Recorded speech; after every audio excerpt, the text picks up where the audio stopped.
Next, we're going to tie our new pattern, the Hyatt Caddis, and it's not quite so new to some of us here in the Pacific Northwest because we've been using that fly very effectively ever since you developed it, but I'm sure it's new to most people in the country, and I've got to say I know it'll work all over, wherever you're fishing, and Leroy, why don't you show us how to tie it?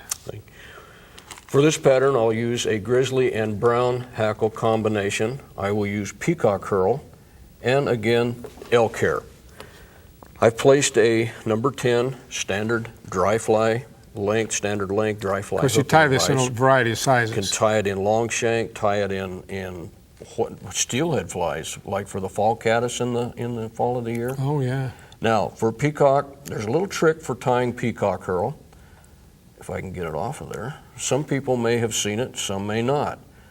I always use the tips. I start with the tip, and this fly can also be dubbed a multitude of colors. Now, I'm using black thread tonight, but again, you could use whatever I like color. the idea that you're tying it in from the tip, because I have never done that, and I've always had problems. You know, sometimes it's so brittle. Yes, and down at the lower stem, the stem gets too big. The herl is not as large.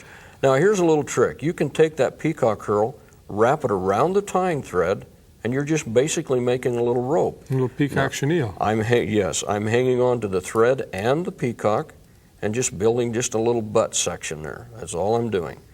Now I'm going to tie that down and get rid of those. I don't need them.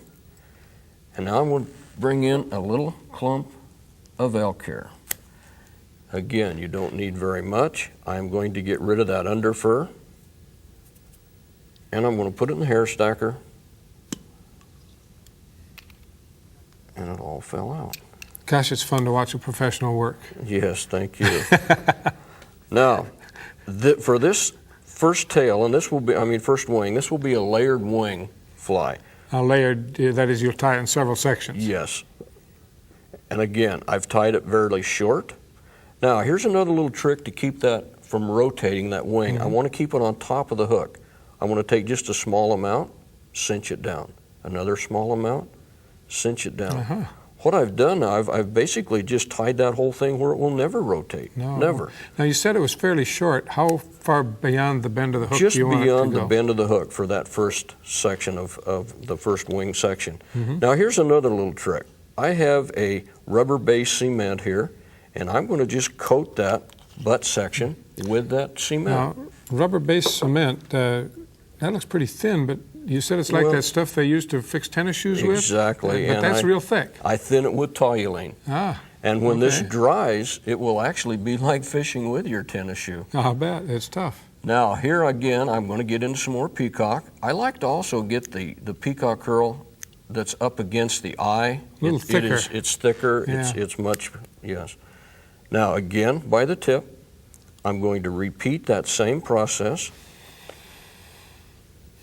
Few wraps around, and I'm going to roll that vise just a little bit and make sure that I'm filling in all the blank sections. Take a wrap, bind that down, and break it off. Another nice thing about wrapping that peacock herl around the tying thread, if a fish gets a tooth in that herl, it won't unwind. It will stay right there. You're tying a segmented body, but basically you want it to look like a one-piece body. When it's all finished, it will look like a one-piece. I've put another clump of elk hair in my stacker. I'm going to lay that down on top of the hook, and I'm going to make that the same length as the first wing. But this wing will be longer because it's further ahead on the... It'll end at the same point. It'll end on the same point. Again, I'm going to soft wrap it, keep it on top, and tie it all together again. I noticed that it's really quite sparse. There's not a lot of material to have to worry about binding down, and that's important. A lot of times more is not always better. That's right. By the time you get this done, there's going to be a lot of material on that anyway. Here comes the old tennis shoe trick again. And one more clump of peacock.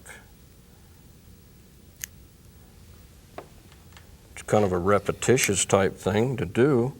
It maybe will take a little longer than the elk hair caddis to tie, course, But it I like does. the fact that it's got peacock in it. Because I just have so Peacock much is faith in any fly that has peacock herl in it. Iridescent, oh yes, Yeah. works very A well. multitude of colors and a little reflection. And our last wing. Of course, the idea of having reflective materials in flies is it simulates translucency. We can't let light come through, but by bouncing the light off the material, it appears to the fish like it's coming Yes. through. Yes, Because natural bugs are translucent. very much. Now, another nice thing about this fly is if you're having trouble seeing your fly While for you're this- fishing it. while you're Yeah. fishing it, tie that top wing with some real bright fluorescent poly yarn Ooh, or good something. idea. Powder ski cords. I don't know if you've ever, skiers, they use those powder cords when Oh, they yeah. lose their ski in the deep Yeah, powder. sure. Some of that stuff is so bright you could hang it in a tree and find your way back to camp after dark. But it does work very well for that upper wing. Good idea.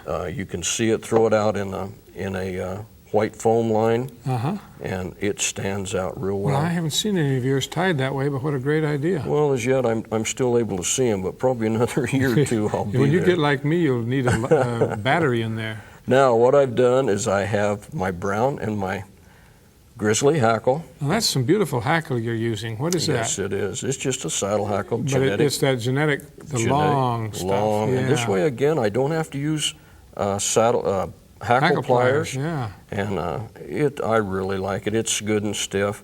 Now I'm going to mix my brown right with it. Mm-hmm.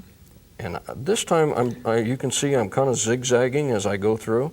Now, again, it's important to let people know that you've tied the stem in so that the first thing that wraps is the stem bare without stem. fibers, because bare that sets stem. it up at right angles and you don't get odd fibers flaring out. Yes. Another yes. neat trick that I learned many years ago from George Harvey is that the stem on the second hackle should be slightly longer than the first, and that way the fibers will start wrapping off the stem at different points. Oh, really? And it'll balance the hackle. I They never won't heard start that flaring before. at the same point, and they'll Oh, have, yeah. it have Okay. a more uniform density. I'll have to remember Just that. a neat little trick, yeah. Now I'll put just a quick whip finish on here. 3 or 4 wraps is really all you need. Now here's kind of a neat little trick a lot of people don't use. Rather than put your scissors in there and go snip, just lay one blade against the thread and pull on the thread. Well, and that way you don't cut hackle that Don't you cut don't hackle, want to. and it's Yeah. all there. And that's the Hyatt's Caddis, Dave. From the rear, you can tell it Looks definitely good. has the tent shape. Again, we'll use the brown and grizzly hackle together. We'll use a peacock body, and we'll use elk hair for the wing.